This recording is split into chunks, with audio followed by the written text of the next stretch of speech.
మరొకసారి ఈ సంవత్సరము లెంట్ డేస్లో భయభక్తులతో మనము ఉపవాసం ఉండి ప్రార్థిస్తూ ప్రార్థన కూడికలకు క్రమం తప్పకుండా వెళ్ళి యేసుప్రభువా నీవు నా కొరకు శిక్షను అనుభవించావు అని దేవుని వాక్యం వింటూ పశ్చాత్తాపము, క్షమాపణ, మారు మనసు, రక్షణలో ఎదుగుట, క్రీస్తు రాకడ కొరకు ఎదురు చూస్తూ జీవించుట, ఈ లోకం గురించి సిలువ వేయబడ్డాను అనే అనుభవాలలో నడిపించబడ్డందుకు దేవునికి వందనాలు.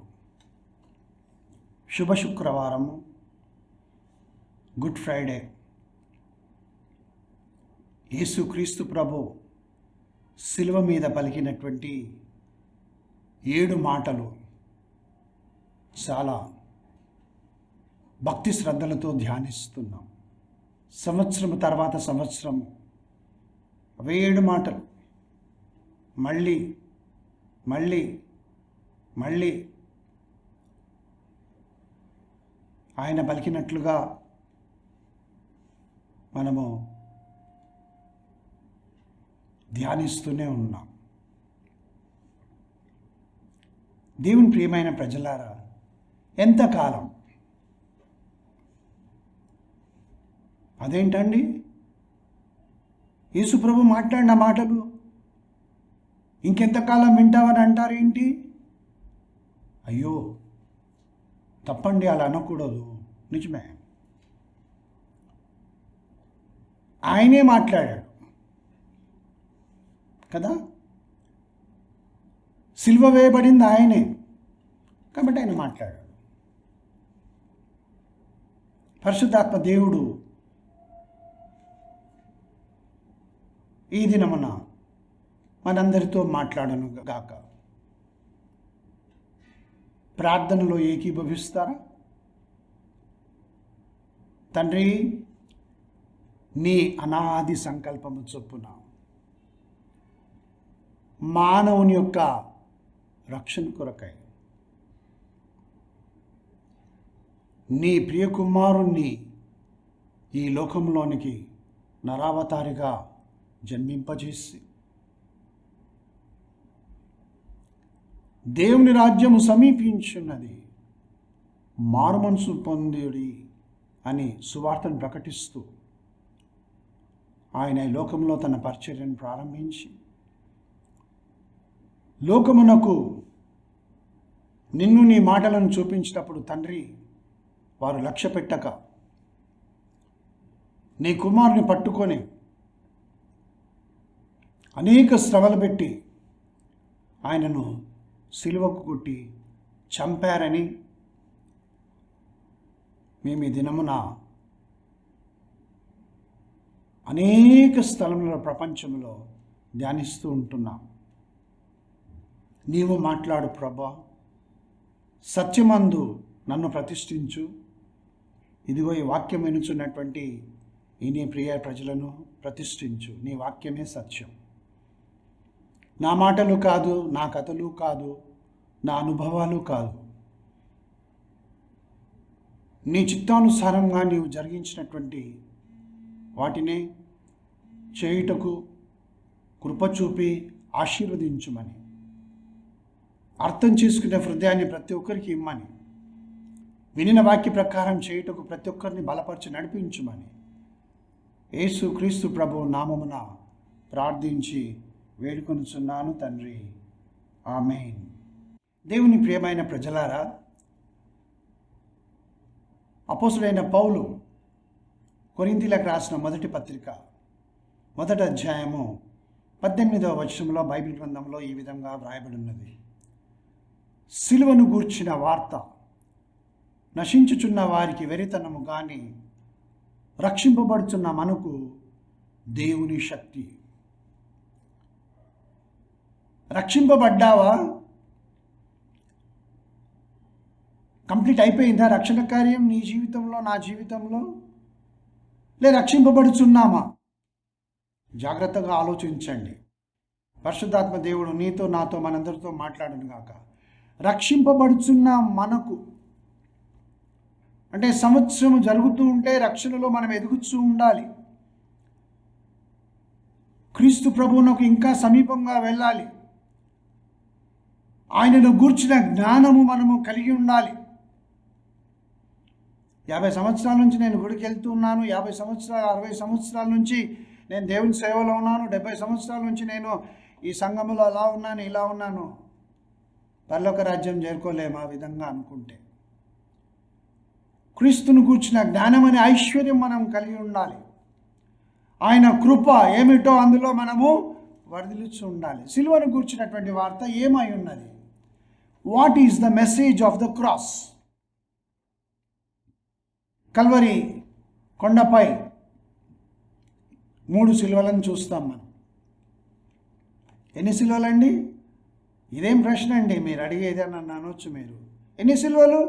సండే స్కూల్లో చదివే చిన్న పాప బాబు కూడా చెప్తారు కల్వరి మీద 3 సిలువలని. చాలా సంతోషం. ఆ 3 సిలువలలో ఏ సిలువ? ఎడం వైపున నేరస్తుందా, కుడివైపునున్న నేరస్తుందా, లేకుంటే మధ్యలో ఉన్నటువంటి నిరపరాధి నిర్దోషి అయినటువంటి యేసు ప్రభుదా? ఏ సిలువను గూర్చిన వార్త? ఎందుకంటే ఎడం వైపునున్నటువంటి నేరస్తుని యొక్క సిలువ కూడా చెబుతున్నది ఏమిటి? యేసు దేవుడని తెలిసిండి కూడా పశ్చాత్తాపపడక ఆయనను దూషించాడు. అది ఎడం వైపునున్న సిలువ. అంటే ఆ సిలువ కాదు కానీ ఎవరైతే ఆ సిలువ మీద వేలాడుతున్నారో అతని సాక్ష్యం. కుడివైపున ఆయన పశ్చాత్తాపడ్డాడు, యేసు దేవుడని తెలుసుకున్నాడు, తాను పాపినని ఒప్పుకున్నాడు. అది ఆయనది. కుడివైపునున్న దొంగ యొక్క, నేరస్తుని యొక్క సాక్ష్యం. ఈ మధ్యలో వేలాడుచున్నటువంటి యేసు అను రక్షకును ఇచ్చేటటువంటి ఆ యొక్క వార్త ఏమిటి? What is the message? ఒక్కసారి చూద్దామా? ఇర్మియా గ్రంథము 33వ అధ్యాయము 8వ వచనాన్ని మనం చూద్దాం. ఇర్మియా గ్రంథము 33వ అధ్యాయము 8వ వచనంలో, వారు నాకు విరోధముగా చేసిన పాపదోషము నిలవకుండా వారిని పవిత్రపరుతును. వారు నాకు విరోధంగా చేసిన దోషములన్నిటినీ, తిరుగుబాటులన్నిటినీ క్షమించెదను. ఇక్కడ పాపము, దోషము, తిరుగుబాటు, సిన్, ట్రెస్పాస్, ఇనిక్విటీ. పాపము, దోషము, తిరుగుబాటు, వీటిని క్షమిస్తాను అని ఇర్మియా ప్రవక్త ద్వారా దేవుడు వాగ్దానం చేసి, ఆ వాగ్దానమును తన కుమారుని రక్షణ కార్యము ద్వారా నీవు నేను ఆ క్షమాపణ పొందునట్లుగా దేవుడు ఆయనకు శిక్షణ విధించాడు. అది యేసు ప్రభు వేలాడుతున్నటువంటి సిలువ మీద నుంచి చేసినటువంటి message. I will forgive. Who? God almighty, the creator. యెహోవాను ఘనమైన నామం గల దేవుడు, ఉన్నవాడను అనువాడనై ఉన్నానని ఇశ్రాయేలీయులకు తను తాను ప్రత్యక్షపరచుకున్నటువంటి దేవుడు. ఇంకా యెహోవా నిస్సిగా, యెహోవా రాఫాగా, దేవుని 1000 నామములనే పుస్తకాలే ప్రచురింపబడ్డాయి. వాటిని వల్ల వేస్తూ కూర్చుంటారు, కానీ ఆయన ఏం చేస్తాడో నీ జీవితంలో నీకు తెలియదు. అవి చదివినటువంటి వారు 1000 నామాలు, 100 నామాలు, దేవుని పేర్లు బాగానే చెప్తూ ఉంటాం, గడగడగడగడ చెప్పేస్తూ ఉంటాం. లాభం ఏంటి?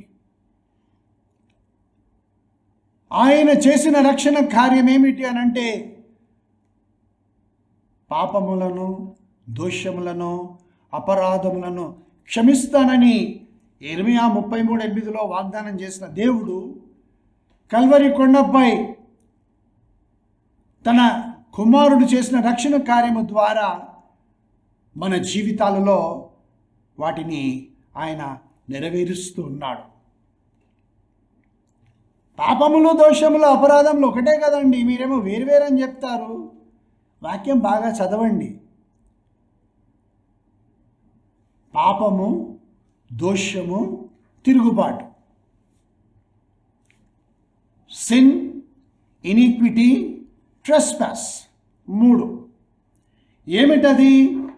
ఈ 3 ఒకే దగ్గర వ్రాయబడినటువంటి వాక్యము. మనము పశ్చాత్తాప హృదయంతో చేసిన వాటిని 32వ దావీదు కీర్తన 5వ వచనంలో మనం చూస్తాం. Sam 32 verse 5. 32వ దావీదు కీర్తన 5వ వచనంలో ఈ విధంగా వ్రాయబడింది. నా దోషమును కప్పుకొనక నీ ఎదుట, అనగా తండ్రి, నా దేవా, నన్ను సృష్టించిన నా సృష్టికర్త, నీ ఎదుట నా పాపమును ఒప్పుకొంటిని. దోషమును కప్పుకొనను, పాపమును ఒప్పుకుంటాను. యెహోవా సన్నిధిని నా అతిక్రమములు ఒప్పుకొందుననుకొంటిని. చూసారా?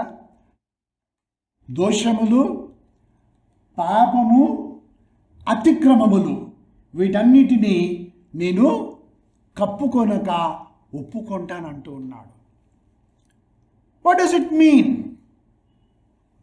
ఏమిటి దోషం అంటే ఏమిటి? పాపం అంటే ఏమిటి? అపరాధములు అంటే ఏమిటి? ఒకసారి మనం చూద్దామా? దోషం అనగా ఇనిక్విటీస్ ఆర్ ఇనిక్విటీ అంటే మనము పశ్చాత్తాపపడకుండా, ఇది పాపము, ఇది తప్పు అని తెలిసి కూడా దానిలో కంటిన్యూ కావడం ఇనిక్విటీస్. మరి ఒకసారి చెప్తాను. అది పాపము, అది తప్పితము, నేను చేయకూడదు అని తెలిసి కూడా పోతే పోతాను, చేస్తే చేస్తాను, నా ఇష్టం అని చేస్తూ ఉంటారే దేవునికి విరోధంగా. తప్పని తెలిసి కూడా, పాపమని తెలిసి కూడా, అది ఇనిక్విటీ. అంటే పాపము అంటే దేవునికి విరోధంగా, దేవుని ఆజ్ఞకు లోబడకుండా ఉండడము పాపము. అది పాపమని తెలిసి కూడా దానిని ఒప్పుకొనకుండా, విడిచిపెట్టకుండా చేస్తూ ఉండడము ఇనిక్విటీస్. అపరాధములంటే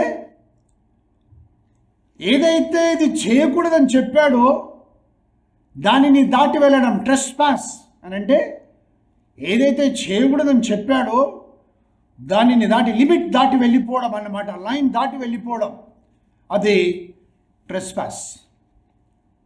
చూడండి, రాజు అయినటువంటి దావీదు ఆయన యుద్ధమునకు వెళ్ళకుండా తన రాజనగరు మీద నుండి ఆయన నిద్రలేచి చూసినప్పుడు క్రిందికి చూస్తే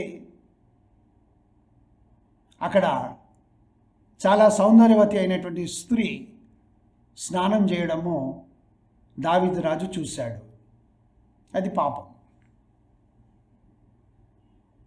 వెంటనే ఏం చేయాలి? తప్పు ప్రభువా, నేను అనుకోకుండా చూశాను, నాది పాపమే, నన్ను క్షమించుమని ఆయన అడగాల్సి ఉండే. కానీ చూసి ఏం చేశాడనంటే తాను కోరుకున్నాడు ఆమెను. ఇనిక్విటీ, అది తప్పని తెలుసు, తాను చేయకూడదు.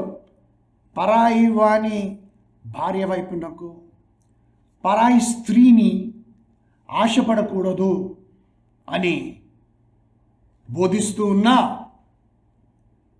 నేను చూశాను, అది పాపము. చూసినది కావాలనుకున్నాను, అది దోషము. కావాలనుకున్న దానిని అనుభవించాను, అది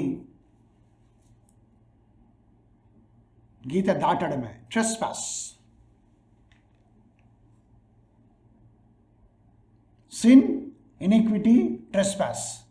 అందుకే రాజైన దావీదు పశ్చాత్తాప హృదయంతో ప్రార్థన చేస్తాడు. ఈ did not continue in iniquity, అనగా ఆయన చేసిన పాపం మళ్ళీ చేయలేదు, ఇంకా అది పాపం అని ఒప్పుకొని దాన్ని విడిచిపెట్టాడు, పశ్చాత్తాపడి విడిచిపెట్టాడు. 51వ దావీదు కీర్తన అది చెప్తుంది మనకు. సో దేవుని ప్రియమైన ప్రజలారా, ఈ యొక్క శుభ శుక్రవారం దినమున పాపదోష అపరాధముల నుండి యేసుక్రీస్తు ప్రభు ఆయన మనలను విమోచించుటకై తన యొక్క శరీరమును, ప్రాణమును ఆయన ఆ శిలువ మీద ధారపోస్తాడు. ఎక్కడ చూస్తాం మనం ఈ వాక్యాన్ని? యెషయా గ్రంథము 53వ అధ్యాయాన్ని మనం చూద్దాం. దాదాపుగా క్రీస్తుకు పూర్వము 780 సంవత్సరాలకు ముందే ప్రవక్త అయిన యెషయా దేవుని ఆత్మ ద్వారా ఆయన ముందుగానే ప్రవచించాడు. యెషయా గ్రంథంలో 53వ అధ్యాయము 5వ వచనం, మన అతిక్రమ క్రియలను బట్టి అతడు గాయపరచబడను. చూడండి, అతిక్రమ క్రియలు అనగా ఇది చేయకూడదు ఇక్కడ దాకానే, కానీ ట్రెస్పాస్ దాటాడు. వేరే వాళ్ళ స్థలంలోనికి మనము వారి గేట్లోనికి వెళ్తే ట్రెస్పాస్, అది ఇతరుల స్థలం కాబట్టి నీవు దానిని తీసుకోకూడదు, దానిలోనికి వెళ్ళకూడదు. ఆ ట్రెస్పాస్కి ప్రాసిక్యూషన్ ఉంటుంది. ట్రెస్పాసర్స్ విల్ బి ప్రాసిక్యూటెడ్ అని. వీరు తమది కాని దానిలోనికి వారు వెళ్ళి ప్రవేశిస్తూ తమది కాని దానిని ఆశపడి దోచుకొనుచు పాపము చేస్తున్నారు కనుక ఆ అతిక్రమ క్రియలను బట్టి ఏం చేయబడ్డాడు? ఆయన గాయపరచబడెను, అనగా wounded. He is wounded for our transgressions. Wounded అనంటే pierced through, అనగా ఒక బాణము కొడితే ఆ బాణము మనిషి శరీరమునకు గాయం చేస్తూ దూరుకొని లోపలికి వెళ్ళిపోతుంది, బయటకు వచ్చేస్తుంది. అది wound అంటే. wound అంటే ఏదో గాయం తగలడం మాత్రమే కాదు. pierced through his body, wounded. He was wounded for our transgressions. మన దోషములను బట్టి నలుగగొట్టబడెను. చూసారా, మన యొక్క దోషములు నలుగగొట్టబడడం అని అంటే he is bruised for our iniquities. bruised అని అంటే crushed అన్నమాట. ఇలా నలుగగొట్టబడ్డాడు మొత్తం శిలువ మీద. ఆయన హృదయం మొత్తం ఇట్లా క్రష్ అయిపోయింది. ఎందుకో తెలుసా? తాను చేయని నేరములకు, పాపములను, దోషములను, అపరాధములు ఆయన మీద మోపబడినప్పుడు తండ్రి అయిన దేవుడు తన యొక్క కుమారుని చేయి విడిచిపెట్టాడంటే ఆయన పరిశుద్ధుడైనటువంటి దేవుడు, పాపముతో జోలి ఏమీ లేకుండా ఉన్నటువంటి దేవుడు, చీకటి ఎంత మాత్రము లేని దేవుడు. ఆయన సన్నిధి ఎప్పుడు మహిమ, వెలుగు, మనము చూడలేని, సమీపించలేనంత వెలుగులో ఉన్నటువంటి దేవుడు ఇక్కడ తన కుమారునిలో ఇప్పుడు ఈ శిక్ష, లోకమునకు చెందిన ప్రతి మానవుని యొక్క పాప దోష అపరాధముల యొక్క శిక్ష అతని మీద మోపబడ్డప్పుడు ఈయన పాపమయ్యాడు, తన ప్రాణమును ధారపోస్తూ ఉన్నాడు. నీవు, నేను, మనందరం ఈ లోకంలో ఉన్నటువంటి వారందరూ కూడా చేసినటువంటి పాపములకు ఈ శిక్షను మనం భరించాలి ఒక దినమున. కానీ దేవుడు తన అనాది సంకల్పము చొప్పున ఆ యొక్క పాపదోష అపరాధములకు తన కుమారుని యందు తీర్పు తీర్చి ఆయనకు శిక్ష విధించి, ఎవరైతే యేసుక్రీస్తు ప్రభువా నీవు నా పాపముల కొరకు, నా దోషముల కొరకు, నేను తెలిసి తెలిసి చేసినటువంటి నా దోషములు. ఆల్కహాల్ తాగితే శరీరం పాడైపోతుందని తెలిసి కూడా ఆల్కహాల్ తాగి, సిగరెట్లు తాగితే దానివల్ల లంగ్స్, ఊపిరితిత్తులు, తర్వాత గొంతంతయు పాడైపోతుందని, ఇంకా రకరకములైనటువంటి వాటిని నోట్లో వేసుకుంటే ఆ నోరంతయు కూడా క్యాన్సర్ వచ్చి పుండు బట్టి పాడైపోతుందని, వ్యభిచారపు స్త్రీల దగ్గరికి అక్కడికి వెళ్తే శరీరం అంతయు కూడా రోగములతో నిండిపోయి నేను శిక్షను అనుభవించాల్సి వస్తుందని తెలిసి తెలిసి పాపం చేస్తానని, ఇప్పుడు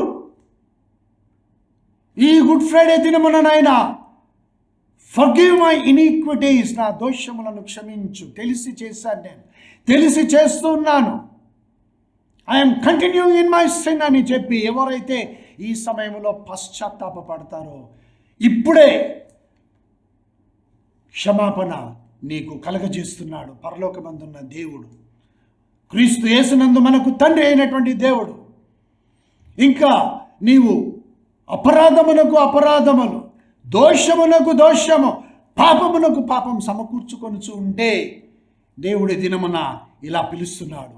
ప్రయాసపడి భారం మోసుకొంచుంటున్నావా? చూడు, నీ కొరకు నేను ఈ దోష శిక్షను భరిస్తున్నా, నీ సమాధానార్థమైన శిక్ష నా మీద మోపబడి ఉన్నదని యేసు ప్రభు ఈ దినమున ఆ శిలువ మీద ఉండి వార్తను నీకు తెలియజేస్తాను. That is the news about the cross.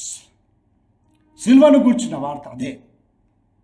కాబట్టి దేవుని ప్రియమైనటువంటి ప్రజలారా, ఆయన పొందిన దెబ్బలు, స్ట్రైప్స్, వీఆర్ హీల్డ్.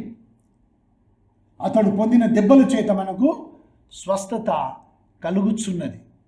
అవును, బ్లోస్ దట్ కటిన్ అనగా రోమా సామ్రాజ్యంలోని రోమా సైనికుల దగ్గర ఉండేటటువంటి ఆ చిత్రహింసలు పెట్టే ఆయుధాలు చాలా క్రూరంగా ఉండేవట.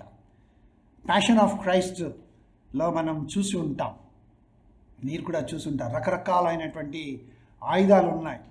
అందులో కొరడాలు, ఆ కొరడాల చివరిలో వారు ఇలా ఎముకలను, వాళ్ళు ఒక 3-4 ఎముకలను, అంటే చాలా గుచ్చుకొని పోయేటట్లుగా షార్పుగా ఉండేటటువంటి ఎముకలను ఆ కొనకు కట్టి దానితో కొట్టేవాళ్ళంట. ఆ విప్ లేకపోతే ఆ కొరడాతో కొడితే ఆ శరీరంలో అది గుచ్చుకొని ఆ పెరికి వేసినప్పుడు మాంసము లాగివేసేదట ఎవరి మీద అయితే ఆ యొక్క కొరడా వాడారో. అవును, అంత భయంకరంగా యేసుక్రీస్తు ప్రభు శిక్షను అనుభవించాడు. They will cut through. నీవు నేను ఒక్క దెబ్బ తింటామా? కొరడా దెబ్బ. ఆలోచించండి, ఎందుకొరకు తిన్నాడు అవి? Because of our trespasses, because of our iniquities, because of our sins. అప్పుడు ఇప్పుడు మన కొరకు అని అనకుండా నా కొరకు, నా దోషముల కొరకు, నా పాపముల కొరకు, నా అపరాధముల కొరకు ఆయన శిక్షను అనుభవించాడు. ఆయన శరీరములో గుండా ఆ యొక్క దెబ్బలు దూసుకొని వెళ్ళాయి. ఆయన శరీరము గాయపరచబడింది, నలుగుగొట్టబడింది. అది నేను భరించాల్సినటువంటి శిక్ష, కానీ ఆయన భరించాడు. ఎందుకంటే పరలోకమందున్న దేవునికి తన కుమారుణ్ణి నలుగగొట్టుటకు యెహోవాకు ఇష్టమాయనని యెషయా గ్రంథం 53వ అధ్యాయం 10వ వచనంలో మనం చూస్తున్నాం. He is oppressed and he is afflicted because of a sinner. పాపము చేసినటువంటి మానవుని కొరకు ఈయన బహుగా అనగదొక్కబడ్డాడు, బాధింపబడ్డాడు. అఫ్లిక్టెడ్ అని అంటే భరించలేనంతగా బాధింపబడ్డాడు ఆయన. ఇవన్నిటినీ వదిలి యేసు ప్రభు పలికిన సిలువలో 7 మాటలు, ఇదిగో మొదటి మాట పలానాయ్య గారు మాట్లాడతారు, రెండో మాట పలానా ఆయన మాట్లాడతాడు, మూడో మాట పలానా అమ్మగారు, ఎవరామె, ఈయనెవరు, చాలా బాగా చెప్తాడా లేదా, పలానా సంఘంలో బాగా చెప్తాడా, విని విని విని విని విని యేసు ప్రభువే మాట్లాడాడు కానీ నేను మాట్లాడాను అని చెప్పగలిగే స్థితిలో ఎవ్వరూ లేరు. నీవు కూడా సిలువనెత్తుకొనే యేసును వెంబడించాలని ఆయన చెప్పాడు కదా, లూకా 9:33లో. నన్ను వెంబడించువాడు తన సిలువనెత్తుకొని నన్ను వెంబడించాలంటే సిలువ మీద యేసు క్రీస్తు ప్రభు ఏ విధంగానైతే ఆయన మాట్లాడాడో, ఏ విధంగానైతే శిక్షను అనుభవించాడో, ఏ విధంగానైతే తండ్రి చిత్తం నెరవేర్చడానికి లోబడ్డాడో, ఆయనను వెంబడించేవాడు కూడా అదే విధంగా చెయ్యాలి, అదే విధంగా ఈ లోకంలో జీవించాలి. అంటే కొరడాలతో దెబ్బలు తినాలా బ్రదర్? లేదు. క్రీస్తు కొరకు మనము అన్నింటినీ భరించాలి, అన్నింటినీ సహించాలి. కొంచెము దేవాలయంలో ఏదైనా అటు ఇటు జరిగితే నానా గొడవ పెట్టి 2 గుంపులు చేసేస్తాం. కొంతమందిని ఈడ్చుకొని వెళ్ళిపోతారు, ఇంకొక సంఘంను పెట్టుకుంటారు. క్రీస్తు శరీరము విభాగింపబడలేదు. కొంచెం పాస్టర్ గారు ఏదైనా ఇది చేసేస్తే ఆయన, ఈసారి మేము ఛాన్స్ ఇస్తున్నాం పాస్టర్ గారు, మీరు వాక్య ప్రకారం చేయండి. లేదు లేదు లేదు, ఇప్పుడు ఈయన వెళ్తావా లేదు, ఇక్కడి నుంచి తోసేసి తన్నుకొని గుద్దుకొని ఇష్టానుసారంగా చేస్తుంటే దేవుణ్ణి వెంబడిస్తున్నానని ఎవరికి చూపిస్తున్నాం, ఎవరిని వెంబడిస్తున్నాం మనం? కాబట్టి దేవుని ప్రియమైన ప్రజలారా, మనము సిలువ వేయబడిన క్రీస్తును ఈ విధంగా చూస్తాం. కానీ ఆ వెనుక భాగం ఎప్పుడైనా చూస్తారా సిలువ వేయబడిన క్రీస్తును? యేసుక్రీస్తు ప్రభు సిలువ వేయబడింది ముందు నుంచి ఆయన ఫేసు, ఆయన తల మీద ముళ్ళ కిరీటము, పక్కలో బల్లెపు పోటు, రక్తం కారడము, కాళ్ళలో శీలలు, ఇవన్నీ చూస్తాం. కానీ వెనుక నుంచి చూసామా? ఆయన వీపు దున్నబడి ఉన్నదని వ్రాయబడి ఉన్నది. 129వ దావీదు కీర్తన 3వ వచనంలో దున్నువారు ఆయన వీపును దున్నిరు. ఎందుకనంటే బాగా గట్టిగా రాళ్ళు, ముళ్ళ పొదలు, వీటన్నిటితో నింపబడినటువంటి ఆ హృదయము దున్నబడలేదు. మీ హృదయం దున్నబడలేదు అంటాడు హోషేయ ప్రవక్త ద్వారా. అది చదును చేయబడలేదు. విత్తనం వేస్తే మొలకెత్తి 100 ఫలమును పండించేటట్లుగా నీ హృదయము దున్నబడలేదు. అందుగురించి ఏం చేశాడు యేసు ప్రభు? ఆయన వీపును కొట్టువారికి అప్పగించాడు. వారు దున్నేశారు మొత్తం. అంటే ఎలా ఉంటుంది? అలా 2 ఎడ్లు నాగలి దున్నుతూ తీసుకొని వెళ్తే భూమి ఎలా ఉంటుంది? ఇలా గీతలు పడతాయి కదా లోతుగా. అలా ఆయన వీపు మీద దున్నారన్నమాట. సిలువ మీద యేసుని ఇలా సిలువకు కొట్టినప్పుడు ఆ వీపు వెనుక భాగాన్ని సిలువ కప్పివేస్తూ ఉన్నది. దేవుని నామం నాకు మహిమ కలుగును గాక. ఎందుకనంటే వీపు మీద ఉన్న గాయాలు ఎవరికి కనబడవు. అవేంటో తెలుసా? మానవుడు చేసిన రహస్య పాపములు. ఎవరికి తెలియదనుకొని ఒక్కొక్కరు రహస్య పాపాలు చేస్తూ ఉంటారే. భర్తకు తెలియకుండా భార్య చేసే పాపము, భార్యకు తెలియకుండా భర్త చేసే పాపము, అత్తకు తెలియకుండా కోడలు చేసే పాపము, తల్లిదండ్రులకు తెలియకుండా పిల్లలు చేసే పాపము, ఇంట్లో ఉండి కూడా చేస్తున్నటువంటి పాపాలు ఎవ్వరూ చూస్తలేరు అనుకుంటున్నారు. చూసారా? ఆ రహస్య పాపములు చేయకపోయినా హృదయములో పుట్టే రహస్య పాపాలు ఉన్నాయి. చూసారా? అవన్నీ ఆయన వీపు మీద ఉంటాయి, కనబడవు అవి. సిలువ ఆ వార్తను మనకు బోధిస్తున్నది. ఆ యొక్క దేవుడు చేసిన కార్యాన్ని ఏమిటనంటే, సిలువ మీద యేసు ప్రభు చేసినటువంటి రక్షణ కార్యము నీ రహస్య పాపములను 38వ అధ్యాయము 17వ వచనం యెషయా గ్రంథంలో మనం చూస్తాం. నా పాపములన్నీ నీ వీపు వెనక పారవేసితివి.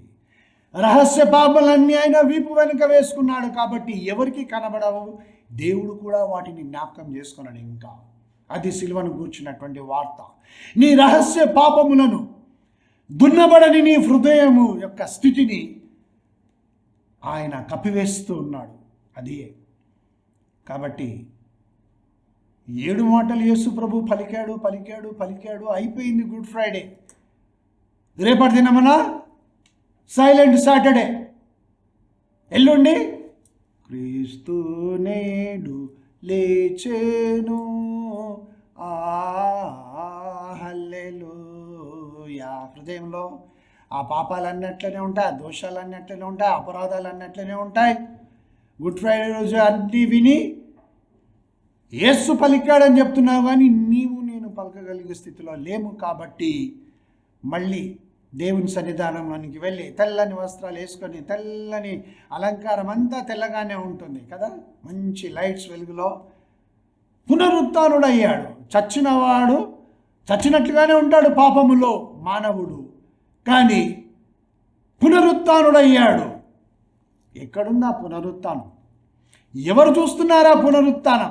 ఎవరికి కనబడుతున్నది? నీవు నేను లేచామని. వీరు దేవుని పిల్లలని ఎంతమంది సాక్ష్యం ఇవ్వగలరు? ఎందుకు అనంటే, కల్వరి కొండ మీద 4వ శిలువ కనబడడం లేదు కాబట్టి. ఇదేంటి బ్రదర్ కొత్త బోధన? 3 శిలువలు ఉంటాయి కల్వరి మీద. చూద్దాం ఒకసారి.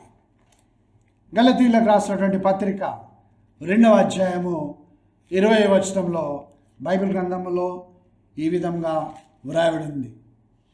గలతీ పత్రిక 2వ అధ్యాయం 20వ వచనం, నేను క్రీస్తుతో కూడా సిలువ వేయబడి ఉన్నాను.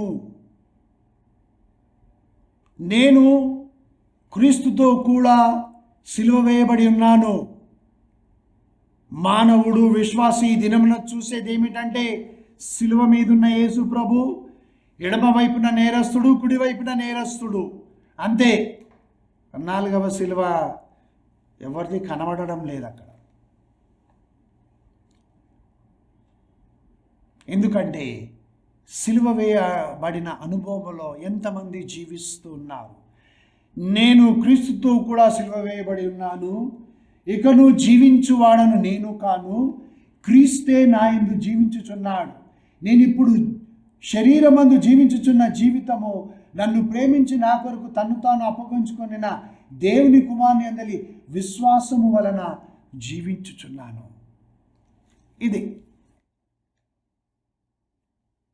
యేసు ప్రభు 2000 సంవత్సరం క్రితం ఆయన సిలువ వేయబడ్డాడు, కానీ ఇప్పుడు నేను సిలువ వేయబడి ఉన్నాను. ఇప్పుడు నేను సిలువ వేయబడి ఉన్నాను, కానీ 4వ సిలువ కనబడదు. ఎందుకు అనంటే, ఈ వాక్యాన్ని చూద్దాం మనం ఒకసారి. తీయండి బైబిల్స్ ఉన్నటువంటి వారు.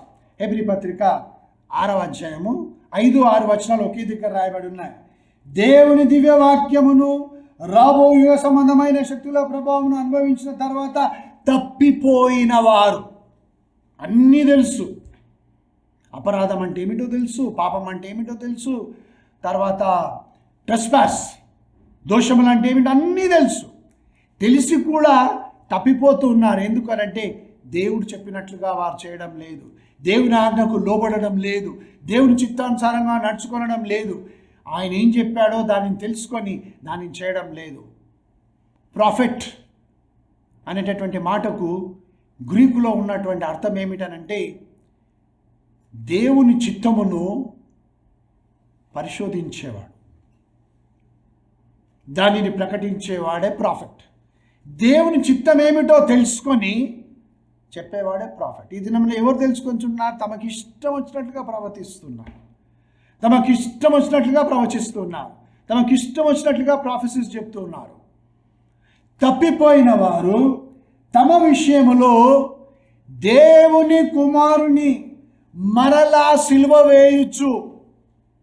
ఒక్క మనిషి రోజుకొకసారి, ఒకేసారి అనుకుందాం, పాపము చేసి యేసు ప్రభువును సిలువ వేస్తే 365 రోజుల్లో 365 సార్లు సిలువ వేసినట్లుగానే 365 సిలువలు కనబడతాయి.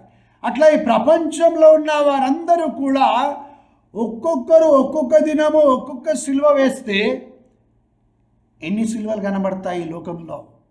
ప్రపంచమంతా సిలువ వేసిన యేసు ప్రభువే కనబడుతున్నాడు, కానీ మనిషి ఎవరు సిలువ ఇవ్వబడిన అనుభవంలో లేరు. మరలా బాహటముగా సిలువ వేయచ్చు, ఆయనను అవమానపరచుచున్నారు కనుక అట్టివారిని మారుమనసు పొందినట్లుగా మరల నూతన పరచుట అసాధ్యమని వ్రాయబడి ఉంది. దేవుని ప్రియమైనటువంటి ప్రజలారా, నేను క్రీస్తుతో కూడా సిలువ వేయబడి ఉన్నానని జీవితం జీవించకపోతే ఎన్ని గుడ్ ఫ్రైడేస్ ఇంకొచ్చినా, అనగా యేసుప్రభు రాకడ ఆలస్యమైతే ఇంకెన్ని గుడ్ ఫ్రైడేస్ వచ్చినా ఇక్కడే భూమి మీదనే నిలబడిపోయి ఆ భూమి మీద నుంచి ఆ నరకంలోనికే జారిపోతుంది ఆత్మ. కానీ నేను క్రీస్తు యందలి విశ్వాసము చేత జీవించుచున్నాను అని, నేను సిలువ వేయబడ్డానని నీవు సిలువ వేయబడకపోతే, నేను సిలువ వేయబడకపోతే ఆయనను మరలా మనమే సిలువ వేస్తున్నాం. గుడ్ ఫ్రైడే సిలువను కూర్చున్న వార్త ఇదియే. తలలు వంచి దేవుని వైపు నాకు చూద్దాం. ప్రభువా, సిలువను కూర్చున్న వార్త విని ఉన్నాం. నా కొరకు సిలువ వేయబడ్డాడు యేసుక్రీస్తు ప్రభు అని రక్షింపబడిన దినమున నమ్మాను. ఇప్పుడు నేను సిలువ వేయబడి ఉన్నాను అని సాక్ష్యం చెప్పాలి. ఆ జీవితం నేను జీవించాలి. ఈ దినమున ఈ వాక్యం వినినటువంటి వారిలో ఒక్కరైననో నేను క్రీస్తుతో కూడా సిలువ వేయబడ్డాను అనుభవంతో, నా ప్రాచీన పురుషుడు సిలువకు కొట్టబడి ఉన్నాడు, నేను దేవుని ఆత్మ చేత లేపబడి ఉన్నాను, ఇప్పుడు క్రీస్తు యేసునందలి విశ్వాస మూలమున నేను జీవిస్తున్నాననే ఆ యొక్క నూతన జీవితం అనుభవంలోనికి రావాలని ఆశపడుతున్నారు. అట్టి ఆత్మను నీవు ఇప్పుడే దర్శించు, వారిని నూతనపరచు. ప్రాచీన స్వభావము సిలువకు కొట్టబడిన తర్వాత నవీన స్వభావమును ధరించుకొని క్రీస్తు యేసు పోలికలోనికి మార్చబడుచు ముందుకు సాగిపోటకు ఈ గుడ్ ఫ్రైడే దినమైనను నా ప్రభా, వీరు సమాధిలో నుంచి మేము తిరిగి లేవనెత్తబడ్డాము, ఇప్పుడు నేను నిత్య జీవమును కలిగి ఉన్నాననే విశ్వాసము ధైర్యముతో జీవించుటకు నన్ను వీరందరినీ కూడా మీ ఆత్మచేత అభిషేకించి బలపరిచి నడిపించుమని యేసు నామమున ప్రార్థిస్తున్నాను తండ్రి. Amen, amen. God bless you. 4వ సిల్వ నీదై ఉంటే దేవుడు తప్పకుండా ఆయన పరలోక రాజ్యానికి తీసుకొని వెళ్తాడు. నాది కూడా 4వ సిల్వనే. నేను కూడా పరలోక రాజ్యం వెళ్తాను. ప్రభు మనకు సహాయకుడుగా ఉండునుగాక. ఆమేన్.